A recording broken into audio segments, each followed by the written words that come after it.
Okay, turn 11. The expansion phase is almost over. Still have a few provinces scattered around here and there. We're gonna grab Faldenberg this turn. I've contacted Sakane, but I haven't heard back from him, so we'll see what's going on there. But I am building a palisade here in Gol Amrod. I've started a palisade over here in Northia as well, and then I'm also gonna get one lined up in Gold Mountains. Gold Mountains is a great place for a fort, just in terms of income and resources and recruitment and all that jazz. So I'm moving up this gentleman to build there. Got mages scattering in all directions to site search.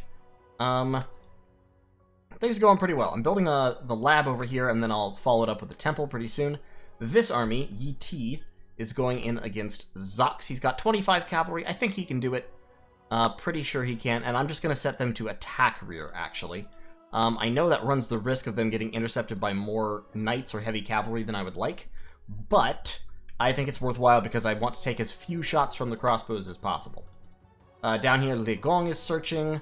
Over here, Hibo is searching, and then we've got Juyi and Felian moving out to site search as well. So hopefully, I'll get the whole place site searched up pretty rapidly, at least to 2 in Earth and Nature, and then with a smattering of other paths as well. And then in the future, of course, we'll continue to spread out our site searching.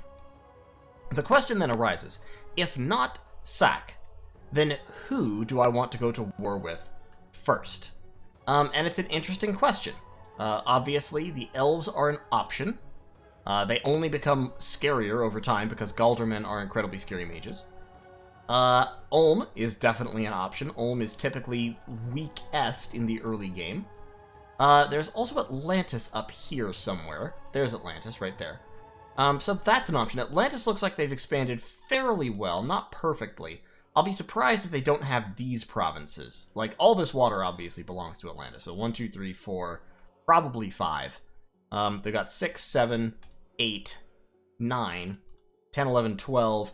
They've got probably 13 or 14 provinces in their sphere of influence. My expansion's been decent. Not exceptional, but decent. 1, 2, 3, 4, 5, 6, 7, 8, 9, 10, 11, 12, 13, 14, 15. And then I'm hoping 16 and 17. But that's going to take a little bit of time to get. We're actually cutting mage recruitment slightly so that I can get another pile of Barbarian Heavy Horse this turn. And on top of starting all of my various infrastructure that I'm starting up. And I'm a little slow off the mark when it comes to forts, to be honest. I won't have my first palisade actually done until turn 13. And then this one will take until turn 15. Hopefully next turn I'll be able to start one up here that will be done on turn 16. And at that point, I'll have 4 forts, which will be perfectly acceptable. Things are going overall well. Research still slow since I'm sending out all my mages to site search, but that's fine. I don't intend to rely on magic right at the moment. Sakane is still keeping these are actually the same forces, I think, or similar to the same forces that were already here. This one has changed, the description has changed a little bit, but that one, I think he actually just kept the same army there. Which is fair, I suppose, if he was worried about being attacked from Gold Mountains, since I had a pretty significant force in Gold Mountains. I took very minor casualties in Seneca. I lost 1 Barbarian Heavy Horse, 1 Barbarian Horse. And, yeah, overall, things are going pretty well. So that's turn 11. Strategically speaking, I'm looking at the situation and I'm like, I think I've agreed in principle to a non-aggression pact with Sakane. He hasn't responded to me though, so nothing is currently in place. I'll have to double check my Discord messages. I don't believe I've agreed to anything with Midgard. I actually don't remember if I've agreed to a non-aggression pact with Ulm. Hold up. Yeah, I've talked with Ulm a little bit, but we haven't made any kind of agreement. So the thing to do might be to try and run Ulm over with cavalry real quick. And just see if that can be done. And if that can be done, then that will secure me that throne pretty effectively. I have access to that throne and that throne, but they're by no means secured. If I can take Ulm, then I'll have a pretty solid claim to this throne, although I'll probably have to fight Sakane for it. Yeah, overall, things are going fine. Plus, Fort Prefect's sweet hat makes me happy. Now I need to get him some sweet armor to go along with it. Maybe something slightly lighter, but just as protective as his full-scale mail, I don't know. And of course, he does have Heroic Endurance, which is actually a really good heroic ability, especially for a thug. If only it hadn't occurred on my human HP cavalry dude, then I would be gladder. But, you know, Sometimes this is just what happens. He's tireless. He has heroic endurance. He's a Ford Prefect, the big-lunged. So, in any case, thanks for watching. I'll see y'all in turn 12, the end of year 0, where we will determine our strategic direction. Probably, like I said, probably we're going to attack all. Probably. We'll have to clear out all 3 of these provinces first, but I think we can do that. And then we'll probably go in. But no guarantees just yet. See you then. Alright, turn 12, the end of year 1. The Indies are almost gone. Only this strip between myself and Ulm remains. So this turn we are double recruiting mages. We got some Barbarian Heavy Horse coming in. We've also got some Barbarian Heavy Horse being recruited over in Gol Amrod, where I have a fort, excuse me, about to be completed. Down here we took Zox with very, very minor casualties, lost 1 Barbarian Horseman. Now we're pushing up to attack Latian. Now, given if there are actually 40 units here, they might beat us, but it's a risk I'm willing to take. I mean, losing this army wouldn't really cripple me, and I should have forces. I'm moving these forces over here, and with the recruits from Gol Amrod, I should have the troops to take Old Man Mountains quite easily, so that should be fine. And that will give me basically a lock on Comsap, on this throne in 54. So that's great. I also have access to Ghent, although not a lock on it, and I have access to the caverns, and I have access to the White Waste. So that's 4 thrones that I can reach out and touch. That's close to what I need, because I only need 5 thrones to win. 1, 2, 3, 4, 5. If I can grab all 4 of those, then the only thing I'll need to do in order to get a 5th throne will be to punch through either Ulm or Midgard and get the throne that's on the other side of them. Which I think we can probably achieve. I don't think that'll be too bad. It'll be a little bit more annoying with only a prophet and then my immobile god. But I think my god can teleport, I believe, so shouldn't be too bad in that way either. But research is slowly starting to pick up, and it will very much start to pick up next turn when we start double recruiting mages, because we'll have Gol Amrod active, and so we'll be able to start pumping out mages from there as well. Albeit slowly, we'll have to upgrade it to a fort at first. We've got a Palisade, 3 turns for completion there, moving Dikang back down to build the lab and temple for Northia. And we've got a lot of mages moving around site searching still. We're site searching there, site searching there. Down here, Hebo is moving over to site search Silbermark. Li Gong is going to move over and site search Baguloth, and then Hebo will basically just continue over this way, site searching all his stuff. And we're going to kind of cycle around to the left. We're moving clockwise around the Empire with our site searching. So that is the plan as it stands. The Prophet Ford Prefect, we took Faldenberg as well, also with minimal casualties. We lost 2 archers, 2 crossbow fire. So he's going to move out of Feldenberg over to Pranda, and turn 12, so province-wise, I got 1, 2, 3, 4, 5, 6, 7, 8, 9, 10, 11, 12, 13, 14, 15 provinces. Not too shabby. For a multiplayer game, especially a small one like this, that's perfectly fine expansion. We can look at Man down here, our immediate competition, that was at least. They have 1, 2, 3, 4, 5, 6, 7, 8, 9, 10, 11, 12. They may have 13, 14. But I don't actually, did I count that right? 1, 2, 3, 4, 5, 6, 7, 8, 9, 10, 11, 12, 13. I'm sorry. They may have up to 15, but I don't think they have both of those. I think Atlantis has this one. Ulm, I can only see 1, 2, 3, 4, 5, 6, 7, 8 of their provinces. I anticipate that they're of roughly equivalent size to me. I expect that they are. But we're going to clean up our borders here, and then we will consider what we need to go to war.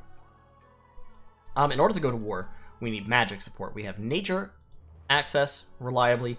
We have earth access reliably. We also have death access reliably, all at level 2. Plus we have smatterings of randoms and such. We're starting with conjuration, going up to conjuration level 3, which will enable me to summon herds of buffaloes if I want to. It'll give me dark knowledge, it'll give me earth power, all that good stuff. And then we're going down alteration. So alteration will give me earth and nature. It won't really give me death. So the death magic I'll kind of have to leave behind for now. But if I can ratchet up to alteration 4, I have swarm, I have destruction, I have earth meld, all that good stuff. At alteration 5, of course, I get Maws of the Earth, which is a great earth combat spell that my mages can cast. Assuming that I have the gem income for it, of course. Currently, my gem income is still quite low because I haven't found any gem sites yet, but we will. The gems will come. If you search it, they will come. So that is all the plan I've got at the moment. Probably, like I said, we're going to go to war with Ulm. All my troops are moving over in an Ulmish direction. So what I should be doing here now is contacting Atlantis to see if they want to help me fight Ulm, and then potentially trying to figure out who Ulm's neighbor on the other side is. I'm moving some scouts into Ulmish territory, and we'll just see what we can see, you know? We'll figure out how it goes. But until then, I will see you all next time. I've also got Satis up here to worry about. I'm not super worried about them. They don't really have a big border with me. We'll find out what goes on there when the time comes. What happened in here? Oh, Ulm bounced a scout off Midgard. Albrecht, the ranger captain, looks like found by patrollers. Yeah, this looks like province defense and a few patrollers to me. And interesting. So he's got Durin, son of Durin, patrolling. So he has his prophet patrolling on his capital. Interesting, interesting, interesting. I should probably move my scout off so that I don't lose him. And we can have a couple more scouts stay in here. He also has chart makers that he's getting from somewhere. Very interesting. And some Galdermen, you know, wandering around site searching, much like I'm doing. So, that's turn 12. I think I'm in pretty decent position. Not obviously in the best position. I mean, it could be better. Ford Prefect is actually one of the top guys in the Hall of Fame, which is pretty neat. Bro with a Fro is dead. Several mercenaries are dead. Ballenstallen often breaks naps, also has heroic endurance. Kernhelm has heroic precision, which is totally worthless to him. Dagare has unequaled obesity, and Durin, son of Durin, has heroic battle prowess. Probably the best special out of all of these. But Ford Prefect with the 40 kills. The man does work. And he knows where his towel is. So, I'll see y'all in turn 13. Alright, ladies and gentlemen, turn 13 in the spring of year 1. Our expansion has almost reached its natural conclusion. Over here we have a significant Ulmish army that looks like it was coming over here to try and take some of these indies, but didn't get there quite in time. 70 units, mainly Rangers, Zweihanders, and Infantry of Ulm. Pretty solid units, but not as solid as my cavalry. Also, this is a mountain pass, apparently. You can see by the red in there. You can see by the red there, Old Man Mountains is almost completely cut off, so they can't actually reach Old Man Mountains, which means it should be mine. They don't have mountain survival in Ulm. Which is funny, since they are descended from mountain tribes, but you know, that's how these things go. So, I've taken Latian. I lost 5 cavalry, my most expensive battle yet, but I took it. Yi also found an enchanted sword. I found 7 air gems in Witch Haven, and 2 really cool things happened. The first is my god woke up, and the second, a national hero from the Worthy Heroes mod arrived. So, meet the god, the Salmon of Doubt. The Salmon of Doubt is an oracle, and the Salmon of Doubt brings with it the remaining aspects of my bless, and my bless is shock weapons and twist fate. So, with shock weapons, of course, I get the thunder weapons effect, the stun, and the armor negating damage on my sacred units' attacks, all of them. And with twist fate, my sacreds get to ignore an attack that hits them. Now, you may have noticed I have not really been recruiting sacreds. The few sacreds that I recruited, the few of my my ancestor vessels that I actually did recruit, got killed when they ran into man up here in Glistening Wood. But that's fine, because that's not who the bless is for. The bless is for ancestral spirits. And the reason is that, basically, ancestral spirits are size 1 ghosts that have 1 hit point and no defenses whatsoever except that they are ethereal. Twist Fate, therefore, essentially doubles the lifespan of ancestral spirits because it lets them ignore a hit. The only way they don't ignore a hit is if the hit does exactly 1 damage or is reduced down to exactly 1 damage by an effect like Mistform. In that case, the hit is not negated by Twist Fate. And the Twist Fate charge is not expended. Now, ideally, in building a Spirit Bless, what you do is you build in like 1 or 2 extra hit points as well in order to deal with that so that you can throw Mistform on them. Like Fog Words or something to make them even more durable and let them survive 4 or 5 hits in a row.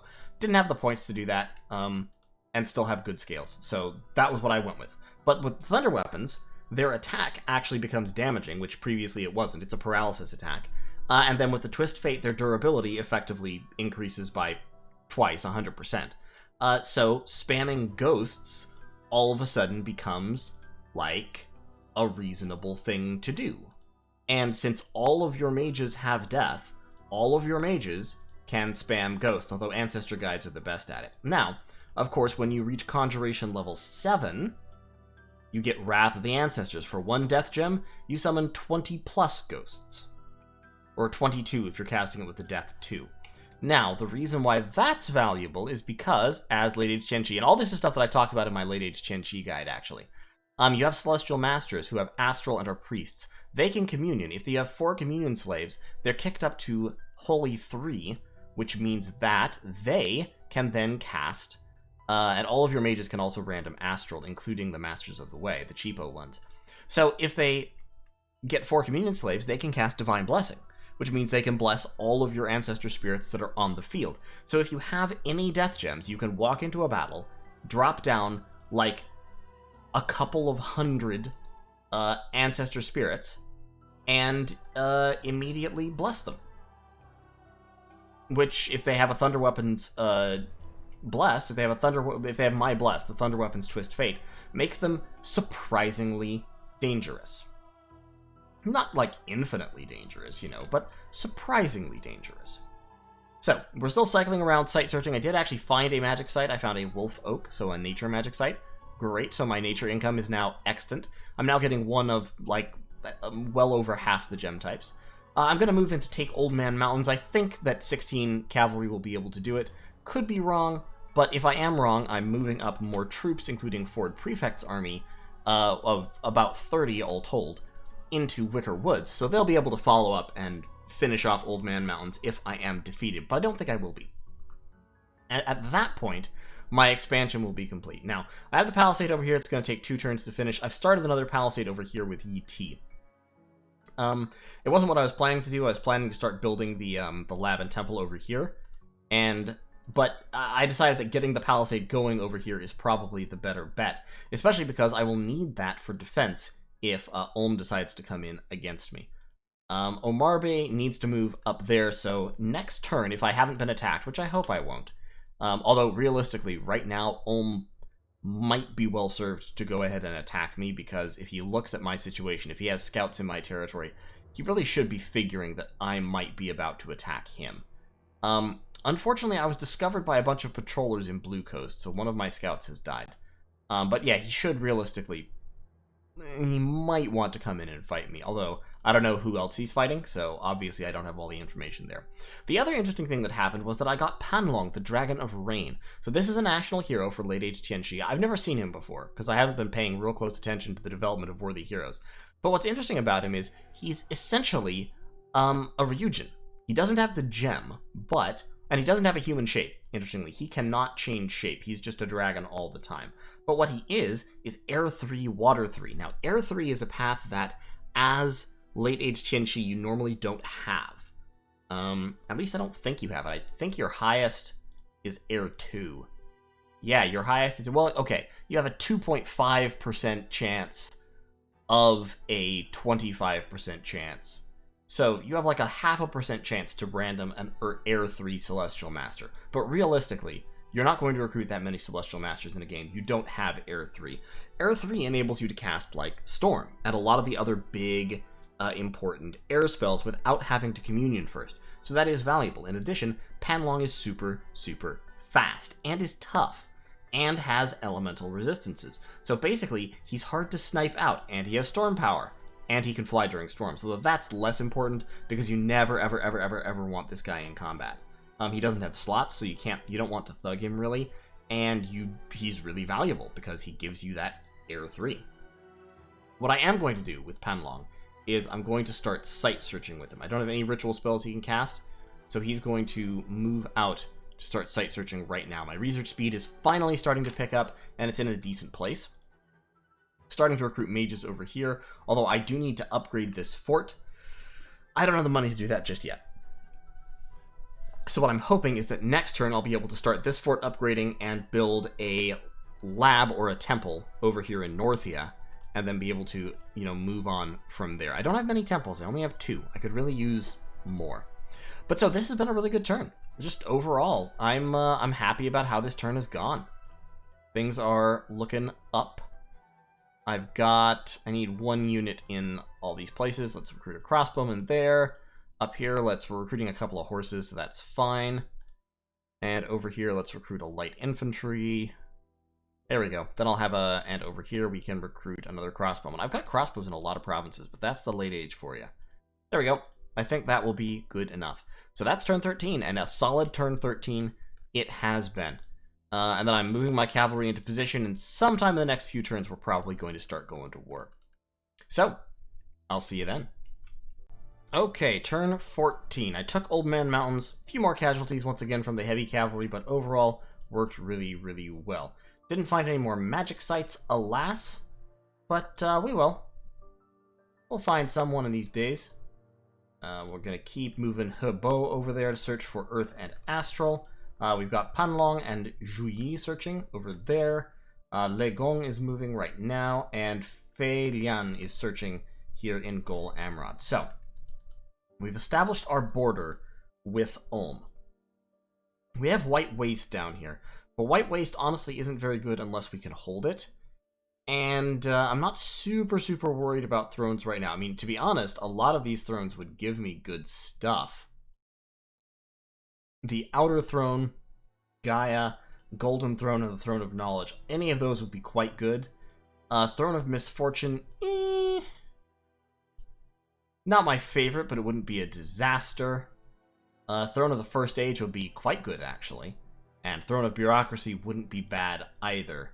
It would give me order, which would increase my income a little bit. Although it would cost me money, so there is that. I made enough money this turn that I was able to start upgrading this fortress and building a lab over here. So it would be worthwhile, actually, for me to spend a few turns here researching and building up infrastructure. This fortress will be a fortress in 2 turns. That palisade will be extant in 1 turn. This palisade will be extant in 3 turns. I have Yi Ti patrolling. Yi Ti with his enchanted sword is actually quite dangerous in his own right at the moment. And I've got Ford Prefect is moving his troop down to Zox, where he will patrol on the border with Ulm for a minute or 2. And we're going to keep moving around, site searching. Honestly, right now I have high enough income. I'm not actually pressured to go to war right at the moment. Now, Man up north has 1, 2, 3, 4, 5, 6, 7, 8, 9, 10, 11, 12, 13, 14, 15, 16 provinces. So about like me, a little bit more spread out. I think I have 15. 1, 2, 3, 4, 5, 6, 7, 8, 9, 10, 11, 12, 13, 14, 15, 16. Oh, nope. Do I have 17? Did I miscount? 1, 2, 3, 4, 5, 6, 7, 8, 9, 10, 11, 12, 13, 14, 15, 16, 17. I do have 17 provinces. I'm doing pretty well. I'm proud of myself. I'm glad. Great. So, 17 provinces, doing okay. I can't still get across the mountains because things aren't hot enough, but in the summer, I will be able to launch attacks across Old Man Mountains, so that's worth keeping in mind. Ulm is building a fort here in Undrazi. If I could stop that fort from being built, that would actually be worthwhile.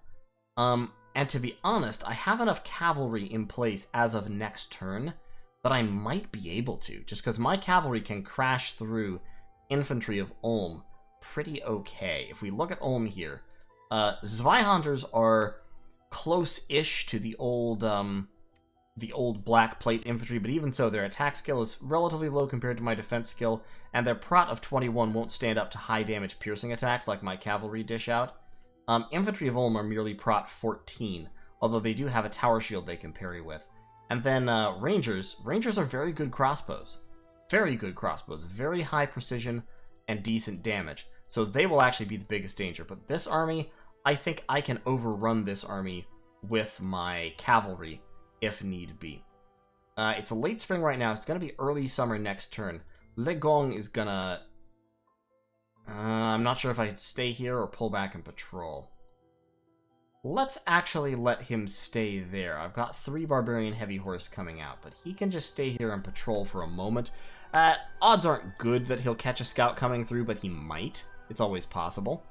And same for YT. YT is patrolling. Patrol speed is related to combat speed and precision. So patrol strength of these guys is 1.1.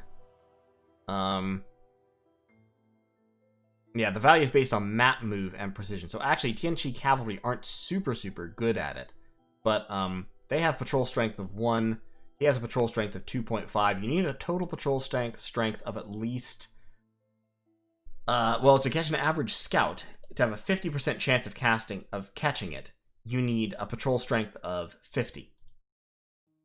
Right here, you can see, since we have 7 and 12 patrolling right now, we have a patrol strength of, like, what is that? 19, so about 21, 22, like 25. So relatively low chance of catching any scouts sneaking through here.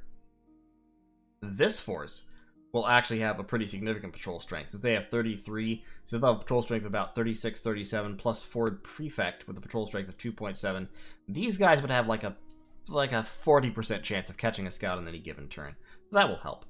But yeah, that's the turn. We're still researching towards alteration. Now that we actually have some research, that's going to pick up speed real quick, and we're going to get Earth Meld very quickly, which is a super useful spell. Albeit less useful against crossbow-based armies than most. But I think, and they've got some rangers down here as well, I'm thinking that if the war kicks off in like 2 to 3 turns in the middle of summer, I'll be able to take at least a couple provinces right off the bat, drive in, start starving Ulm of resources, and eventually lay siege to some of his forts. But I won't want to go for the capital right away, just because capital is really hard to siege. If I could knock down the province defense and place it under siege so he can't recruit anything, that's fine. But I don't want to go in for the fight immediately. And I've also started to recruit some Ancestor Vessels. Ancestor Vessels have better stats all around than my heavy cavalry, and now that my Bless is active, they can also have shock damage on all of their attacks. Well, I think it doesn't affect the hoof attack, but it affects the bow, it affects the lance, and the falchion. Actually, no, I take it back. It doesn't affect the lance either, because that's also an inherent attack. I don't know. It might affect the lance. Anyway, they'll at least have it on their ranged attack and one of their melee attacks. And they'll also have the Twist Fate. So if they get hit with a crossbow bolt, they'll shrug it off at least once. And then if they successfully parry a crossbow bolt, they're likely to also ignore that hit, because that's a total of 33 prot. Halved for armor piercing is 17.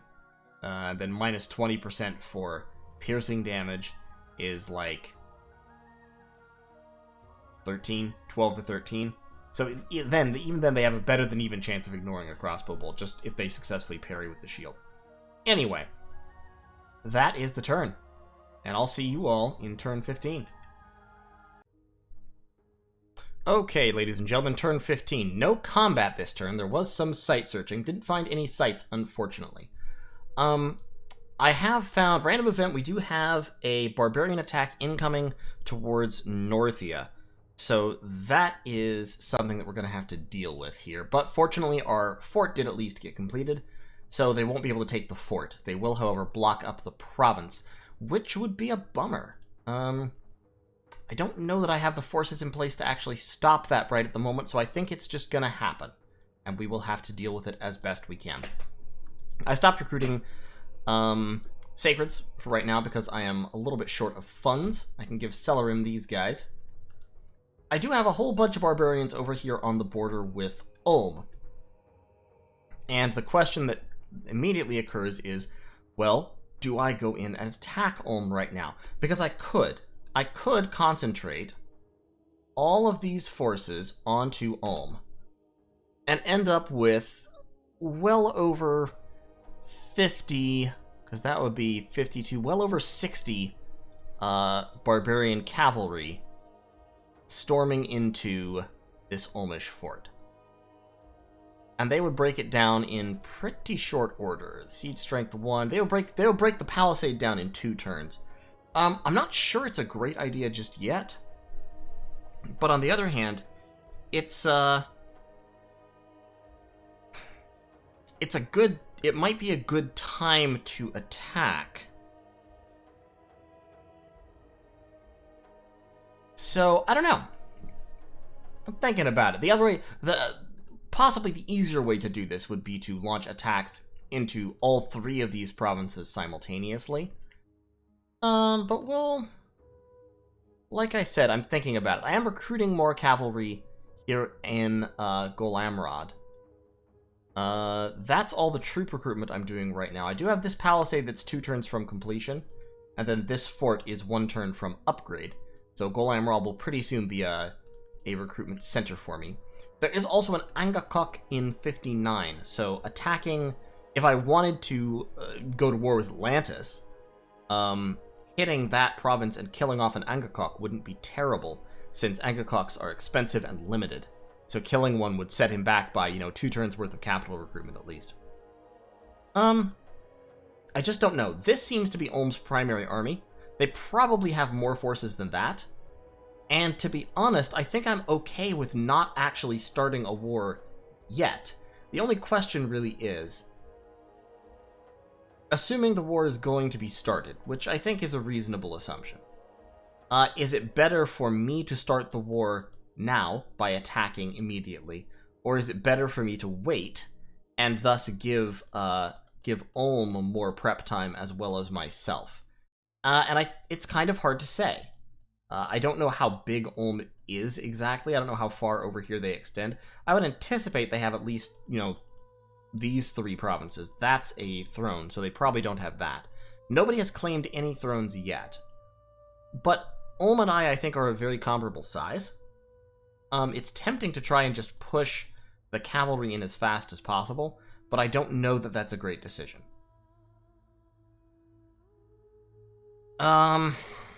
Historically, I usually do well when I attack people early. But, I don't know. I've got a whole bunch of scouts over here, and I don't know why. I thought I'd been sending my scouts out into places, but I guess not. So let's launch these 4 scouts out across the wide, wide world to see what they can find. I think I'm going to delay for at least another turn or so.